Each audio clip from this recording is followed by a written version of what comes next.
November 2017, inside the Philippines Stock Exchange. The trading floor bursts into applause. That year, foreign direct investment hit $10 billion, roughly 5 times higher than just a few years earlier. Capital from the US, China, Japan, and Europe was pouring in, all wagering on the Philippines' future. Incomes had more than doubled over 2 decades, and as the country's profile rose, one power in particular took notice: China. Beijing now treats the Philippines as a top strategic priority in its rivalry with Washington. In the last 20 years, Chinese investment has totaled about $9.1 billion, making the Philippines one of its biggest borrowers in Southeast Asia. The upside is obvious. Those funds helped build the infrastructure the economy desperately needed. Forecasts place the Philippines among Asia's fastest growers for years to come. But money always has strings. Every dollar accepted from China risks straining a decades-old alliance with the United States. No one knows which side Manila might ultimately choose, and that choice could shape not only the nation's destiny, but the balance of global power. The Philippines isn't a typical country. It's a 7,641-island archipelago. Gorgeous, but a logistical headache. There's no single continuous landmass to knit together with highways, rail, or factory hubs. Major cities are separated by water. Even basic supply chains take careful choreography.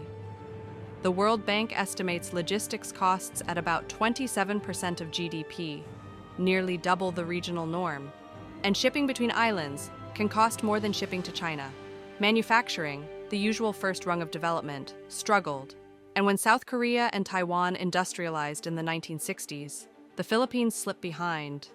By the 2000s, the average Filipino worker earned almost 6 times less than workers in those economies. Quick pause. Learning something new? Please like and subscribe. It genuinely helps me a lot. Thanks. An unusual model emerged. With limited jobs at home, millions left.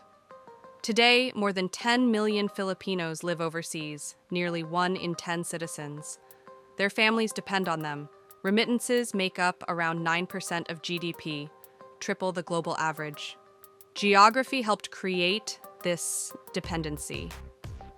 Hardly ideal for building an industrial base, so the government looked elsewhere for liftoff. And geography also offered one big advantage: location.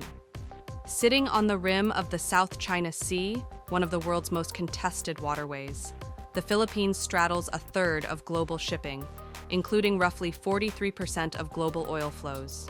Control over these lanes can make or break empires, and will loom large in US-China competition. Naturally, Beijing wants friendly ports here. When China launched the Belt and Road Initiative, the Philippines quickly became a priority. Xi Jinping called it one of China's most important partners. Since then, Chinese capital has surged more than 22% of total FDI, with over half going to infrastructure. Exactly what the Philippines needed. The results are visible. Infrastructure spending jumped more than 500% over the last decade, and now sits near 6% of GDP, about twice the regional average. Investors noticed. FDI inflows rose from about $2 billion in 2011 to over $10 billion by 2017. Growth followed. Since 2010, the economy has averaged roughly 5% annually, outpacing Thailand, Malaysia, and much of the neighborhood, and now trails only Vietnam among regional growth leaders. And the country holds another ace: people. The Philippines has one of East Asia's youngest workforces, with a median age around 26, nearly 2 decades younger than Europe's. That youth bulge is a powerful demographic dividend. More workers entering than exiting, stronger productivity, higher tax revenues, and a growing consumer base. China, meanwhile, is aging fast. Median age about 39 and rising. The Philippines offers a complement: millions of young, English-speaking, relatively low-cost workers for factories, services, and even parts of tech supply chains. On paper, it's a neat fit: youthful labor in a strategic location paired with capital for roads, ports, and power. But perfect on paper isn't the same as safe in practice. The United States, the world's biggest economy, also looms large. The same waters that make the Philippines a trade hub make it a geopolitical prize. Whoever secures influence here gains leverage over the heart of global shipping. Washington is determined to prevent Beijing from tightening its grip. With Taiwan just a short hop away, the Philippines could become pivotal in any crisis. In recent years, the U.S. has upgraded bases, added airstrips, and positioned fuel and munitions depots across Luzon and Palawan. By 2024, 9 EDCA sites dotted the archipelago, selected because they sit near China's front porch. These aren't symbolic.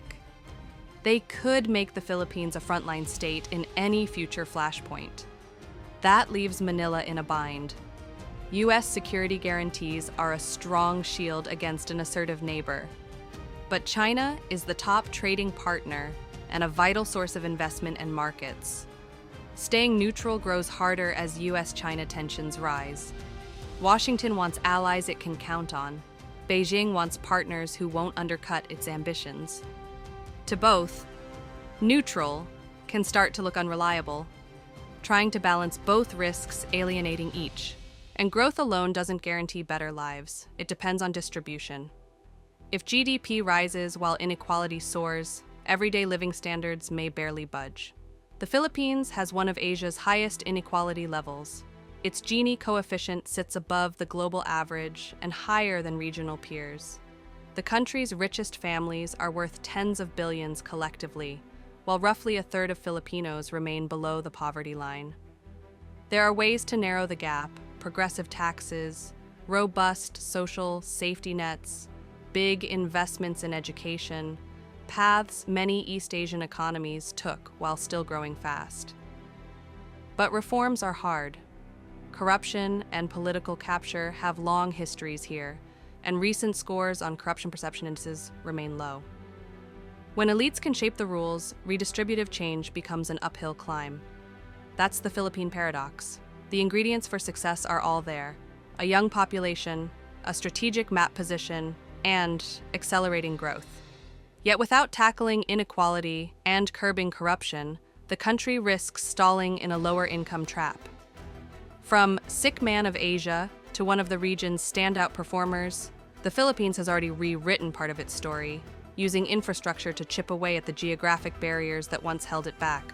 But geography, politics, and great power competition still cast long shadows. The question isn't whether the economy can keep expanding. It's whether the Philippines can build a resilient system, one that weathers shocks, shares gains broadly, and navigates superpower rivalry without losing its footing. With youthful energy, a prime location, and ambitious infrastructure, the pieces are in place to become a major Asian power. The ocean ahead is wide open, and this time, the wind is favorable. Will the country seize the moment or fall short of its promise? Time will tell. One thing is clear: the Philippines is no longer just worth watching, it's poised to lead. The world is changing fast, and the balance of power is shifting every day. If you want to keep understanding how these moves shape our future, make sure to subscribe to Balance of Power. Don't forget to like this video and share your thoughts in the comments below. Your perspective matters in this conversation. Thanks for watching, and remember, history isn't just written by the powerful, it's shaped by those who pay attention.